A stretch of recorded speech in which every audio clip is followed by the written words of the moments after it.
They say beauty is a gift from the gods, but what the gods give they can also take away, and sometimes all it takes is one careless word.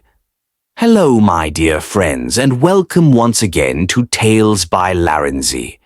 This is the home of inspiring life stories, stories that teach, warn, heal, and guide us in the journey of life. If you are new here, please don't forget to like, share, and subscribe to this channel. Your support means the world to me and helps us reach even more people who need these lessons of life.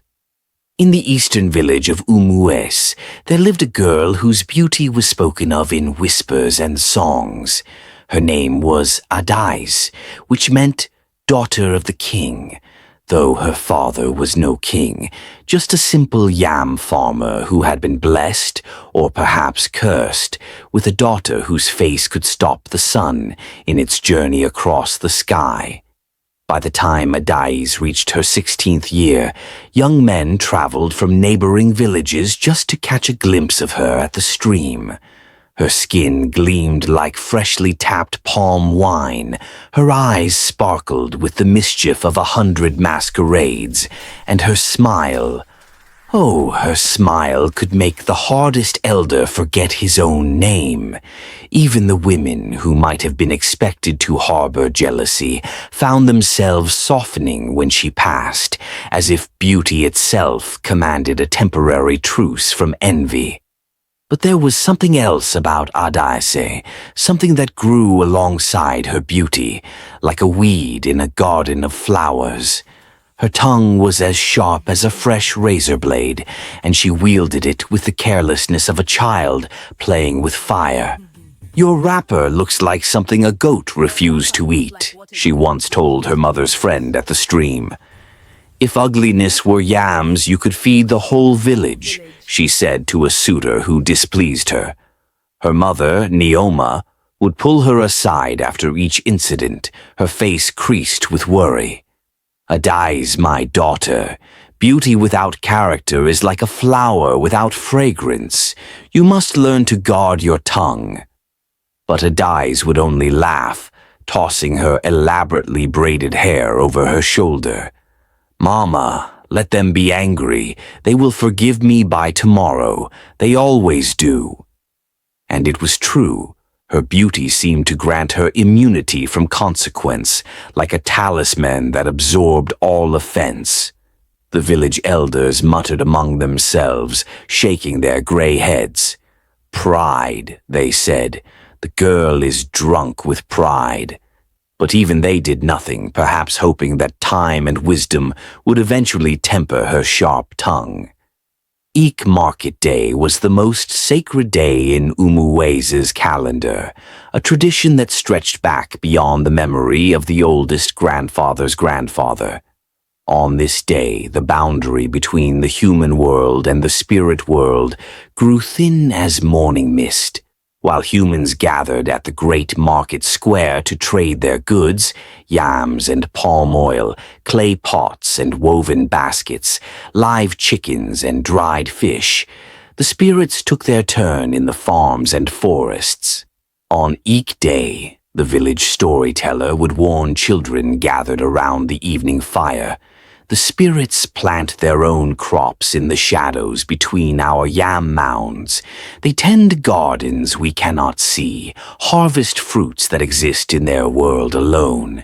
Any human who goes to farm on Eek Day insults the spirits and invites catastrophe upon their head. Everyone in Umues knew this. It was taught to children before they could even walk properly. On Eek Day, you went to market or you stayed home. You did not, under any circumstances, go to the farm. But Adais, on the morning of one particular Eek Day, woke with rebellion singing in her blood. The rains had been generous that season, and her father's yam farm was producing magnificently. Just yesterday, she had noticed a section near the forest edge where the weeds were threatening to choke the young yam vines. It would take only an hour, perhaps less, to clear them.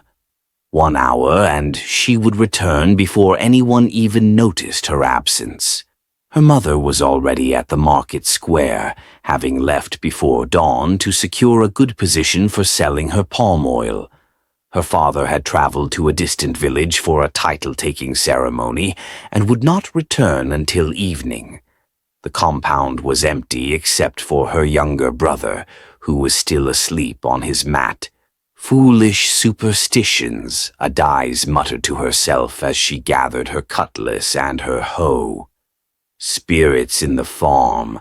I have been farming since I could walk, and I have never seen any spirit." She wrapped her oldest wrapper around her waist, no need to soil her good cloth for farm work, and tied her headscarf loosely around her elaborate braids. The morning air was cool and fresh, carrying the scent of cooking fires and the distant sound of the market coming to life. As she walked through the village, she passed only a few people, all headed in the opposite direction toward the market. An old man carrying a bundle of dried fish called out to her, "Adais!" "Wrong direction, my daughter. The market is that way." "I am not going to market, uncle," she called back cheerfully. "Then where?" The old man's face changed as he realized her intention. "Adais, not the farm, not today. It is Iki Day." But she was already walking away, her cutlass gleaming in the morning sun, her laughter trailing behind her like smoke. The path to her father's farm wound through the village, past the ancient Iroko tree that marked the boundary between the human dwellings and the wild places, and then into the cool shadows of the forest that eventually opened up to reveal the farmland beyond. Adaizi was singing as she walked, a popular song about a beautiful maiden who broke the hearts of 7 suitors. She was so absorbed in her song and her thoughts, already imagining how impressed her father would be when he saw the weeded yam beds, that she almost didn't notice the figure ahead on the path. An old woman was standing in the middle of the narrow track, bent nearly double with age. Her wrapper was faded and torn, the kind of cloth that had been washed and worn so many times that its original color was anyone's guess.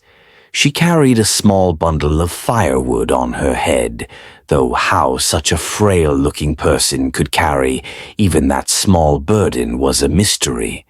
The woman's back was to a daze, and she seemed to be moving at the pace of a snail crossing a leaf, one slow, shuffling step at a time. Adaize slowed her own pace, expecting the woman to hear her approach and move aside, but the old woman continued her painful shuffle, blocking the narrow path completely. "Good morning, Mama," Adaize called out, injecting her voice with a cheerfulness she didn't quite feel. She was eager to reach the farm and finish her work. The old woman did not respond, did not turn, did not even pause in her glacial progress. Adaize frowned. Perhaps the woman was deaf, or so absorbed in her own thoughts that she hadn't heard. "Mama," she called again, louder this time. "Good morning." Still nothing. The old woman continued her shuffle, as if Adaize didn't exist at all. A hot flush of annoyance rose up Adaize's spine. She was not accustomed to being ignored. Even old women usually greeted her with enthusiasm, complimenting her beauty and asking when she would choose a husband. "Mama, I am greeting you," Adaize said, her voice sharp now, the cheerfulness evaporating like morning dew under a harsh sun. "Or have your ears failed along with your eyes?" The old woman shuffled on, and something inside Adaize snapped.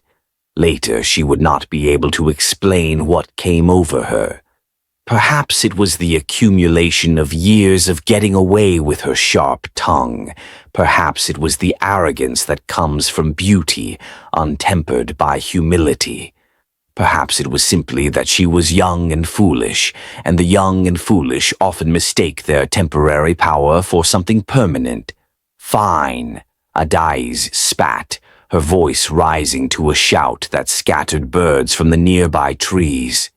Ignore me then, you old bag of bones. You wrinkled, useless thing. No wonder you walk like a tortoise. You're probably too old to remember how proper people move. Your ears must be as rotten as your torn wrapper. She pushed past the old woman roughly, deliberately knocking her shoulder against the frail figure. Maybe if you spent less time blocking paths and more time teaching yourself manners, people would actually want to greet you. Useless old hag. Adais stormed past, her cutlass swinging at her side, her heart pounding with righteous anger. She didn't look back. She didn't see the old woman so slowly, turn around. She didn't see the face that was not the face of any human woman, beautiful and terrible at once, with eyes that held the depth of ancient rivers and the coldness of mountain peaks. She didn't see the lips, red as fresh blood, curve into a smile that contained no humor whatsoever. So, the figure whispered, and though her voice was soft, it seemed to echo through the forest like thunder rolling through distant hills. So this is how the beautiful daughter of Umuez speaks to her elders. This is how she honors the sacred day. This is how she treats the goddess of the land that feeds her. The old woman, or rather the goddess Ani, who had taken the form of an old woman to test the character of the village's most praised daughter, stood fully upright now. The bundle of firewood had vanished, the torn wrapper had transformed into cloth that shimmered like water under moonlight. You have beauty, Adais, daughter of Neoma, the goddess said, but beauty without respect is a curse, not a blessing. You have been warned many times, by many people. You have ignored them all. So let it be known, what the gods give, the gods can reclaim. The goddess raised one hand, and the forest itself seemed to hold its breath. From this moment, until you learn the weight of words and the value of humility, let your outside match your inside. Let your beauty reflect the ugliness of your uncontrolled tongue. The words fell like stones into still water, rippling out in circles that Adais, still walking away in angry ignorance, could not yet feel. But she would. Oh, she would. The transformation. Adais reached her father's farm with her anger still hot in her chest. She attacked the weeds with vicious efficiency, her cutlass rising and falling in rhythm with her muttered complaints. Stupid old woman, standing in the middle of the path, probably deaf and senile, blocking the way like a fallen tree. It took her less than an hour to clear the section of farm she had targeted. The young yam vines stood free now, reaching toward the sky without the competition of aggressive weeds. Her father would be pleased. She wiped the sweat from her forehead with the back of her hand and smiled, her anger finally beginning to fade. The work had been good for her temper. And see, nothing bad had happened. No spirits had appeared. No catastrophe had befallen her. The old superstitions were just that, old and superstitious. Foolishness, she said aloud, gathering her tools. All of it. Foolishness. The sun was higher now, warm on her back as she began the walk home. She would reach the compound, wash herself at the stream, and change into her good wrapper before her mother returned from the market. No one would even know she had disobeyed the sacred custom. But as she walked, she began to feel strange. Her skin prickled as if ants were crawling over it. Her face felt tight as though someone had stretched a cloth too firmly across her features. She rubbed at her cheeks with her hands, frowning. Just the sun, she told herself. I stayed out too long. When she reached the stream where the women usually washed clothes, she was surprised to find it deserted. Of course, everyone was at the market. Good. She could wash in peace without having to endure the usual compliments and questions about suitors. She knelt by the water's edge and splashed the cool liquid on her face, sighing with relief. But when she looked down into the clear water to check her reflection, a habit born from years of being told she was beautiful, she froze. The face looking back at her from the water's surface was not her face. It couldn't be her face. The skin was rough and pitted, like the bark of an old tree. The eyes that had once sparkled with mischief were sunken and dull, the whites yellowed and bloodshot. Her nose, which had been straight and elegant, was now bulbous and crooked. Her lips, which young men had composed songs about, were cracked and swollen, pulled back to reveal teeth that were stained and crooked. And her skin, oh, her beautiful skin that had gleamed like palm wine, was now covered in strange marks and blemishes, dark patches spreading across her cheeks and forehead like spilled oil. Larinzy stared at the reflection, her mind refusing to accept what her eyes were seeing. This was some trick of the light, some shadow cast by the trees above. She reached up to touch her face, and the monster in the water reached up too, its movements perfectly synchronized with her own. Her hand encountered rough skin where smooth had been, bumps and ridges where perfection had reigned. "No," she whispered. "No, no, no." She looked down at her arms and screamed. The same transformation had occurred there. Her skin was rough and discolored. Her fingers that had been long and elegant were now stubby and twisted. "No!" she screamed again, louder this time, her voice echoing across the empty stream. "What is happening? What is happening to me?" But the forest offered no answer, and the water only reflected back the truth. She did not want to accept. Larinzy ran then, leaving her tools by the stream, fleeing toward her home with her wrapper clutched around her transformed body. She ran past the Iroko tree, through the village paths, mercifully empty because everyone was at the market, and burst into her family's compound. She ran to the small wooden box where her mother kept a precious-looking glass, a trade mirror that had cost 3 full baskets of yams. With shaking hands, she opened the box and held up the mirror. The face that looked back at her was even worse than what she had seen in the water. Every detail was clear now, undeniable. The beauty that had defined her entire existence was gone. In its place was a face that would make children cry and adults look away. "No!" she wailed, throwing the mirror to the ground where it shattered into a dozen pieces. "No, no, no! What have I done? What has happened to me?" And then, like a knife piercing through her panic, came the memory. The old woman on the path.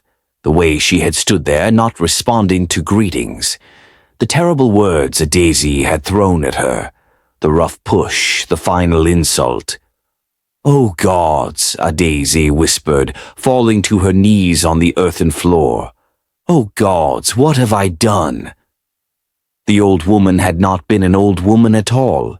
In a village where Eek Day was sacred, where the spirits walked freely while humans traded at the market. An old woman who appeared on the path to the farm, on Eek Day, blocking the way, testing the manners of a foolish girl. "The goddess," Larinzy breathed, horror flooding through her like cold water. "It was the goddess Ani, and I cursed her, I insulted her, I pushed her." She remembered now all the warnings her mother had given her, all the times the elders had shaken their heads at her sharp tongue. All the times people had forgiven her because of her beauty, warned her that pride comes before a fall, told her that character matters more than appearance. She had ignored them all. And now, Larinzy looked down at her transformed hands and began to weep. Not the delicate tears that had always made men rush to comfort her, but deep, racking sobs that came from the very core of her being. For the first time in her life, she understood what it meant to lose the thing she had always taken for granted, the thing that had defined her, the thing that had made the world forgive all her faults. Her beauty was gone, and with it, she feared, everything else that had made her life worth living. She was still weeping when her mother returned from the market. Neoma heard the weeping before she even reached the compound. Her heart seized with fear. The sound was like nothing she had ever heard from her daughter, not the delicate sniffles a Daisy sometimes produced when she wanted something, but deep, anguished sobs that spoke of true suffering. She dropped her basket of unsold palm oil and ran into the house. Adaiz, my daughter, what? The words died in her throat. A creature knelt in the middle of her home, its face hidden in its hands, its body shaking with sobs.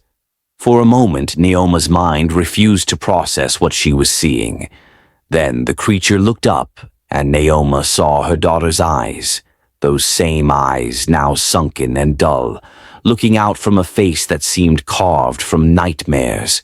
"Mama," Adaise whispered, and it was her voice, though rougher now, as if the transformation had touched even that. "Mama, help me." Neoma stood frozen, her hand pressed against her mouth. Every maternal instinct screamed at her to run forward, to embrace her child, but shock held her rooted to the spot. "What? What has happened to you?" she finally managed, and so Adaise told her. Everything. How she had decided to go to the farm on Eek Day, ignoring all warnings and traditions. How she had encountered the old woman on the path. How she had hurled insults when the woman didn't respond to her greeting. How she had pushed past her with contempt and cruelty. "And when I came home," Adaise's voice broke. "When I looked in the stream, Mama, my face, my body, everything is ruined. Everything is gone." Neoma moved then, finally breaking through her shock. She knelt beside her daughter and pulled her into her arms, this transformed creature who was still, somehow, her child. "Oh, Adaise," she whispered, rocking her daughter back and forth. "Oh, my foolish, foolish daughter. How many times did I warn you? How many times did I tell you to guard your tongue?" "I know, Mama, I know." Adaise's tears soaked into her mother's wrapper. "But I never believed. I thought beauty could excuse everything. I thought nothing could ever touch me." Neoma pulled back and held her daughter's transformed face between her hands, forcing herself to look directly at what her daughter had become. "The goddess Ani does not play games, my daughter. She is the earth itself, the land that feeds us. When you insulted her and defied the sacred day, you committed not one offense but many." She sighed, deep and long. "We must go to the shrine. We must seek counsel from the chief priest. Perhaps there is a way to appease the goddess." But even as she spoke, Neoma's heart was heavy. She had heard stories of those who offended the gods. The punishments were rarely temporary. The lessons were meant to cut deep. By evening, when Adaise's father returned from his journey, the news had already begun to spread through Umueze like wildfire through dry grass. The beautiful Adaise had been cursed. The details varied depending on who was telling the story, but the core truth remained the same. The girl who had been the pride of the village, whose beauty had been sung about in neighboring lands, was now transformed into something that made people look away. Some said she had 7 heads now. Others claimed she had turned into a snake with a woman's voice. A few swore she had simply vanished, taken by the spirits to their realm as punishment. But by the time 3 days had passed, the truth was known by all Adaise had insulted the goddess Ani on sacred Eek Day, and her beauty had been stripped from her like bark from a tree. People's reactions were as varied as their faces.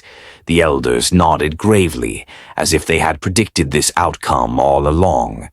Pride, they said. We warned her. We warned them all.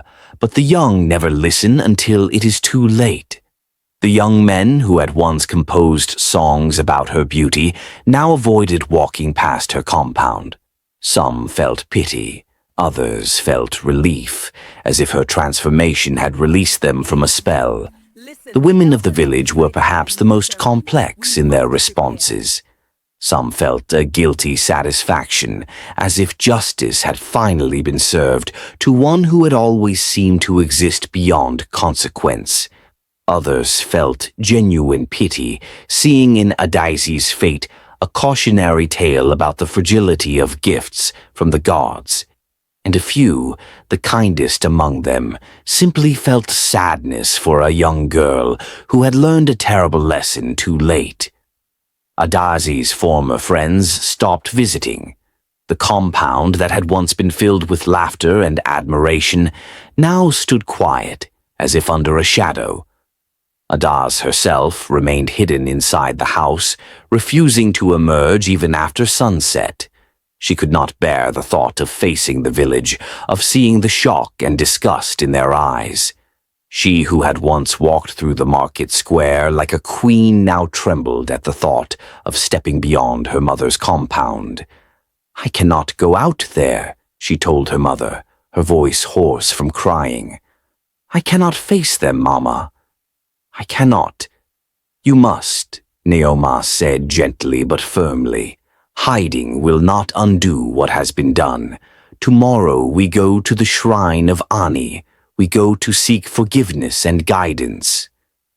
The shrine of Ani stood at the edge of the village, where the farmland met the forest. It was a simple structure, a thatched roof supported by 4 carved poles, beneath which sat a clay altar stained with years of offerings. Ancient Iroko trees surrounded it, their massive trunks bearing the marks of countless rituals. Neoma had to practically drag Adais from the house. They left before dawn, hoping to reach the shrine before other villagers might see them. Adais wore a large wrapper that covered most of her body, and a thick scarf wrapped around her head and lower face, leaving only her eyes visible.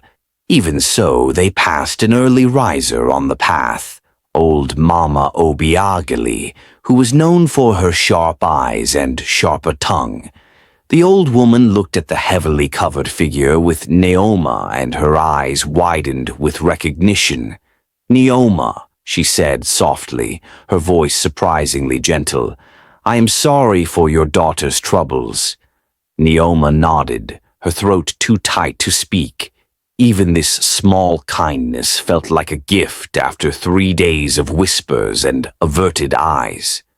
The chief priest of Ani's shrine was called Ezenwata, a man so old that it was said he had been ancient when the current oldest elder was born.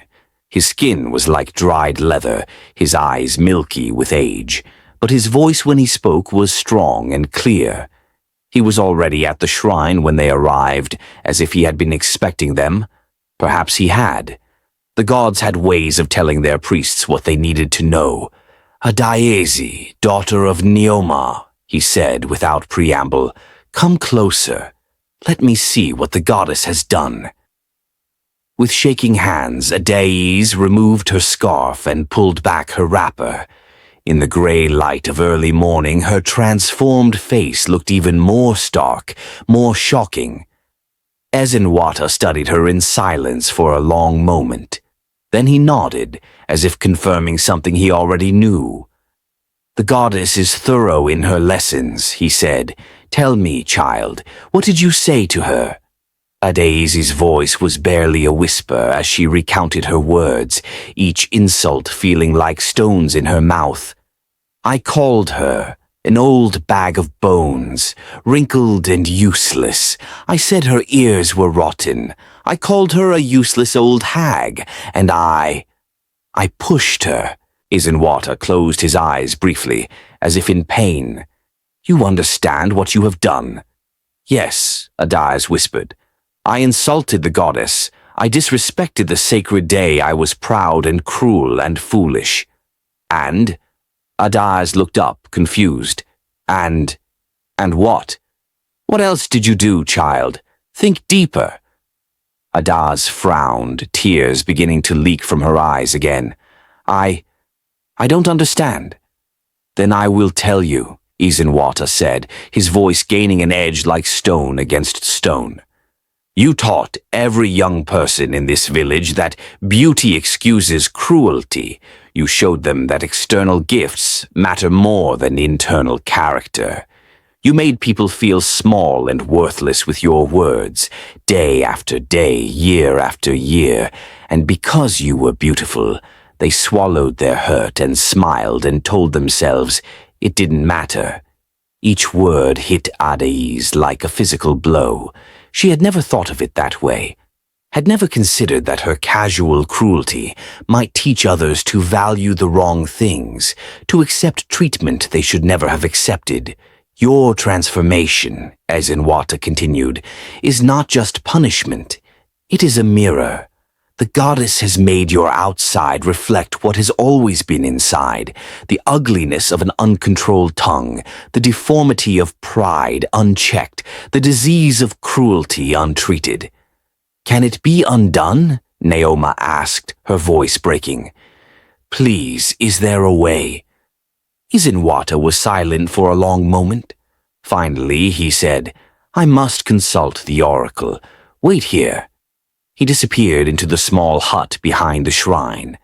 The minutes stretched like hours as Adais and her mother waited, holding hands, both afraid to hope and afraid not to. When Isenwata emerged, his face was grave. The goddess has spoken, he said. The curse can be lifted, but the path will not be easy. Anything, Adais said immediately. I'll do anything. Will you? Isenwata's milky eyes seemed to see straight into her soul. The goddess demands not just words, but transformation of the heart. She demands not just apology, but change. Tell me, Adais pleaded. Please, tell me what I must do. Isenwata raised one gnarled hand, 3 fingers extended. 3 tasks the goddess sets before you. Complete them all, and your beauty may be restored. Fail even one, and you will remain as you are for the rest of your days. First, Isenwata said, his voice taking on a rhythmic quality, as if he were reciting words given directly by the goddess herself. You must serve. For 1 full moon cycle, 28 days, you must work in the market square. Not to sell your own goods, but to help others with theirs. You will carry loads for those who are weak. You will watch the children of market women while they trade. You will clean up refuse that others leave behind. And you will do all this with your face uncovered, so that all may see what pride has cost you.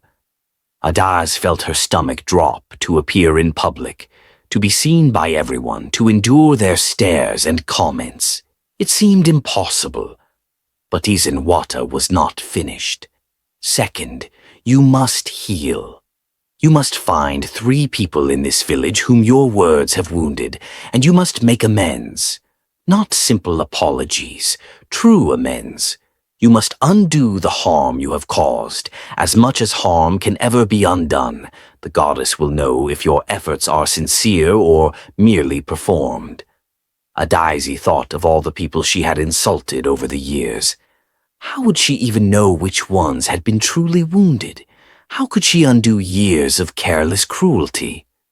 And third, Isenwata said, his voice dropping lower, you must learn. You will go into the forest on the next Eek day. Yes, back to the place of your offense, and you will wait. If you have truly changed, if your heart has been transformed along with your face, the goddess may appear to you again. And she will ask you one question. Answer it truthfully from your transformed heart, and your beauty will be restored. Answer it falsely, or from your old pride, and you will remain as you are forever. Silence fell over the shrine. Somewhere in the forest a bird called out, the sound sharp and clear in the stillness. "These are the conditions," Ezenwata said. "Do you accept them?" Adais wanted to speak, but her throat was closed with fear.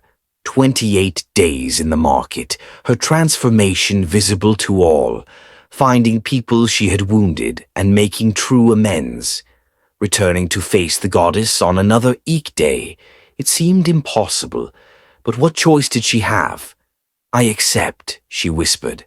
"Louder," Ezenwata commanded. "The goddess must hear your commitment." Adais raised her head, her transformed face catching the morning light. "I accept," she said, her voice stronger now. "I accept the tasks. I will complete them. I will change."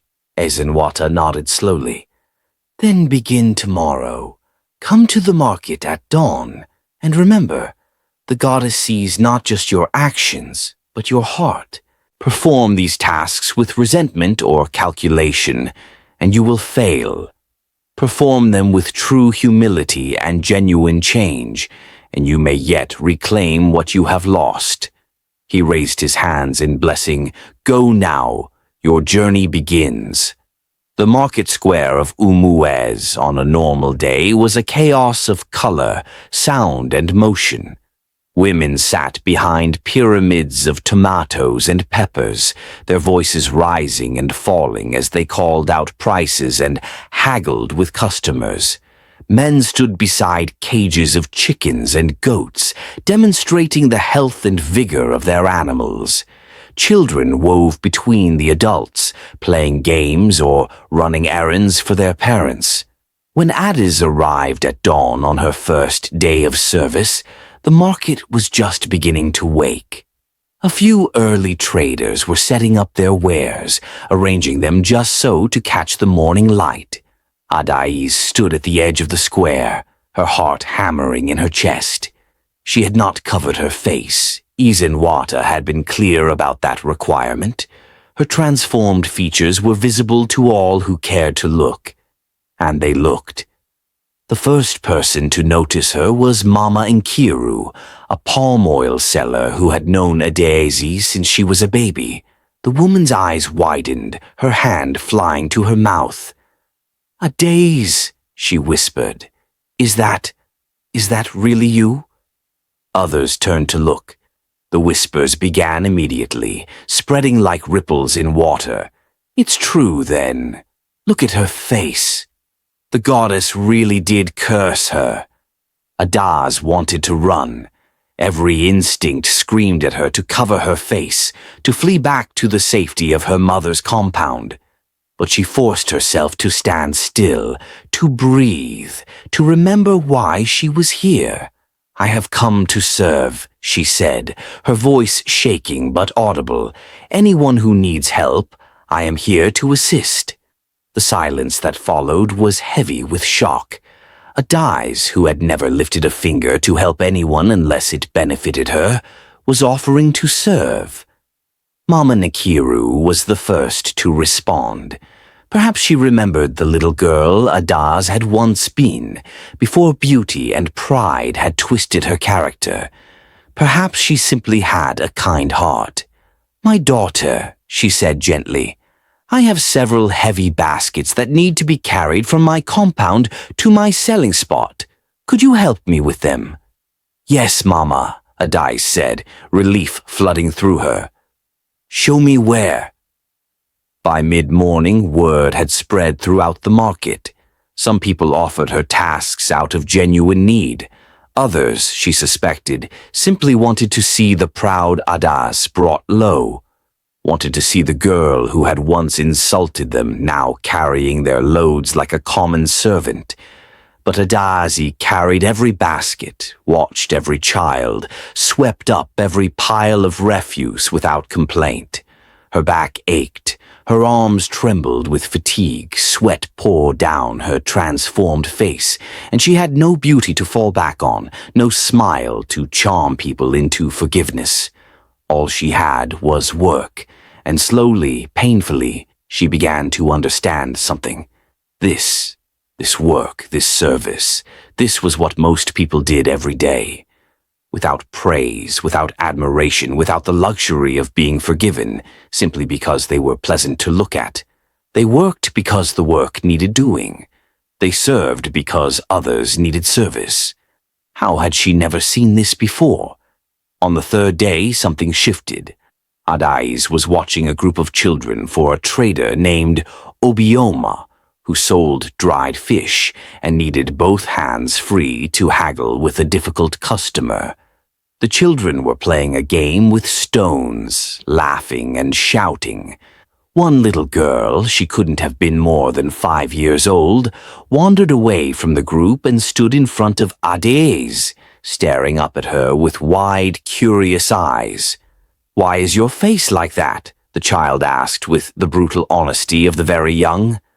Adais felt her throat tighten.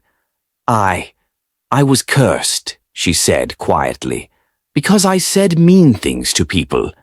The little girl considered this, her head tilted to one side. "My mama says mean words hurt people." "Your mama is right. Did you say sorry?" "I'm trying to," Adais said. "That's why I'm here. To learn how to be better."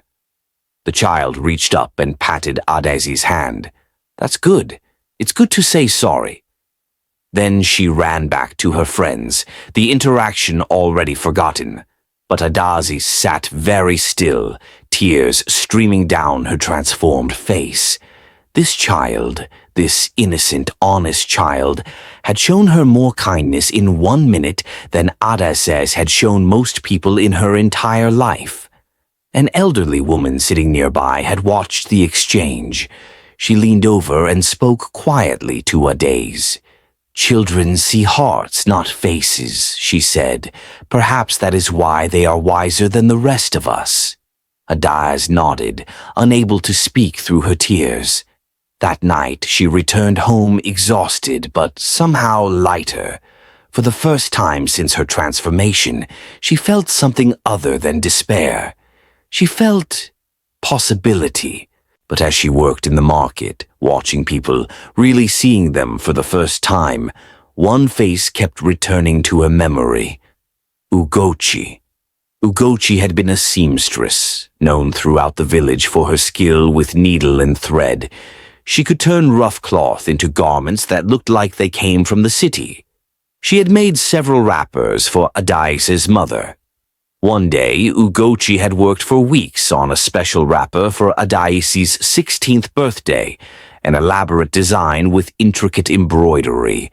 When she presented it, her face glowing with pride at her work, Adais had looked at it for barely a moment. "It's not what I imagined," Adais had said dismissively. "The colors are wrong. The pattern is too busy. I can't wear this." She had seen the light die in Ugochi's eyes, but she hadn't cared. She had been too focused on her own disappointment to notice the seamstress's hands trembling as she folded up the wrapper, to see the tears that Ugochi tried to hide. Her mother had paid for the wrapper anyway, of course, but Ugochi had never offered her services to their family again, and gradually her business had declined. Other families, seeing that even beautiful Adais rejected her work, began to doubt her skill. Adais found Ugochi's compound overgrown with weeds, the workshop falling into disrepair. An old woman sat outside, thin and tired-looking. "Mama, I'm looking for Ugochi the seamstress," Adais said. The woman looked up. It took Adais a moment to recognize her. Ugochi herself, aged beyond her years. "I am Ugochi," the woman said. "Though I don't sew much anymore, my eyes are not what they were, and people prefer to go to the new seamstress in the next village." Adais felt shame wash over her like a wave. "Mama Ugochi, do you remember me? I am Adais, daughter of Naoma." Recognition flickered across Ugochi's face, followed by something like satisfaction. "I see the goddess has taught you a lesson." "Yes, Mama." Adais knelt before the older woman. And part of that lesson is to make amends for my cruelty. I destroyed your reputation with my careless words. I rejected your beautiful work because I was spoiled and thoughtless. I want to help you restore what I helped to destroy." Ugochi laughed, but it was a bitter sound. "How? My eyes are weak. My hands shake. I am too old to rebuild what took years to create." "Then let me be your eyes and hands," Adais said. "Teach me to sew. I'll be your apprentice. And when people come to you, they'll see that I, even cursed as I am, trust your skill enough to learn from you." "You?" Ugochi's laugh was genuine now, startled. "You who never worked a day in your life want to learn sewing?" "I'm learning a lot of things I should have learned long ago," Adaize said quietly. Ugochi studied her for a long moment. "Every morning, before you go to the market, 2 hours. If you miss even one day, don't come back." "I'll be here," Adaize promised. And she was. Every morning while the village still slept, she would come to Ugochi's compound. Her fingers, unused to such delicate work, bled from the needle pricks. Her eyes ached from focusing on tiny stitches. But she persisted. Ugochi was a harsh teacher, quick to point out mistakes, sparing with praise. But gradually, grudgingly, she began to show Adaz the real secrets of her craft, not just the mechanical skills, but the art of seeing what a person needed, of creating something that would make them feel beautiful. "That's what I tried to do with your birthday wrapper," Ugochi said one morning, her voice quiet. "I watched you for weeks, seeing how you moved, what colors you wore naturally, till I wanted to create something that would enhance your beauty, not compete with it. But you looked at it for 3 seconds and dismissed it." "I was a fool," Adaize said. "I wish I could see it now. I wish I could wear it and show everyone what you created." "It's gone," Ugochi said. "I tore it apart that night, used the cloth for other things. I couldn't bear to look at it." They sat in silence for a moment. "Mama Ugochi," Adaize said slowly, "when this is all over, if my curse is lifted, will you make me another wrapper? And this time I promise I will wear it with pride. I will tell everyone who made it, and I will speak of your skill to anyone who will listen." Ugochi's eyes were wet. "And if your curse is not lifted, then I will still tell everyone of your skill, and I will still wear whatever you make, even if it graces an ugly face instead of a beautiful one." For the first time since Adaize had begun her lessons, Ugochi smiled, a real smile reaching her eyes. "Then I will start designing it today," she said. "And it will be the finest work I have ever done, not because of who will wear it, but because of who you are becoming." On the 28th day, she woke before dawn for her final market service. Her mother was already awake, cooking breakfast. "Today is the last day," Neoma said. "Yes, Mama." "How do you feel?" Adaize considered the question. "Different," she said finally. "I feel like I'm becoming someone I should have been all along." Neoma embraced her daughter. "I am proud of you," she said. "Not for your beauty. I was never really proud of that, though I pretended to be. But for this, for your courage to change, for your willingness to see your faults and work to correct them." At the market that final day, something unexpected happened.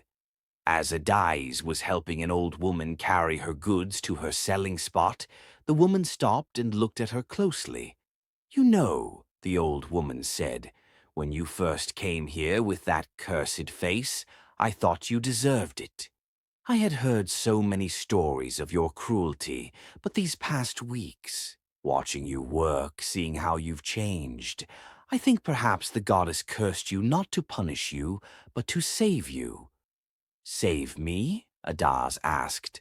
From becoming a monster, the old woman said. Beauty like yours can trap a person, make them think they're better than others. The goddess broke that trap. She gave you a chance to become truly beautiful from the inside. Other market women overheard and nodded. She's right, Mama Onkiru said. I've known you since you were a baby, Adais. I watched beauty turn you into someone your mother barely recognized. But these past weeks, I've seen the child you used to be returning. The kind little girl who would help her mother without being asked. The generous child who would share her snacks with other children. That child was always there, another woman added. She was just buried under pride and vanity. Maybe the curse didn't change you. Maybe it just revealed who you really were underneath. Adais felt something break open in her chest, a mixture of grief and hope, regret and possibility. She had thought she needed to become someone new, but perhaps she had only needed to strip away all the false things and return to who she truly was. That evening, as the sun set over Umuez, Adais completed her final task in the market. She stood in the square as people packed up their goods and headed home, and she bowed deeply to them all. Thank you, she called out. Thank you for allowing me to serve you. Thank you for teaching me what really matters. Thank you for seeing me, truly seeing me, for the first time in my life. The market women smiled. Some waved. A few called out blessings, and Daisy walked home with tears on her face. But they were good tears, clean tears, tears of someone who had finally begun to understand what it meant to be human.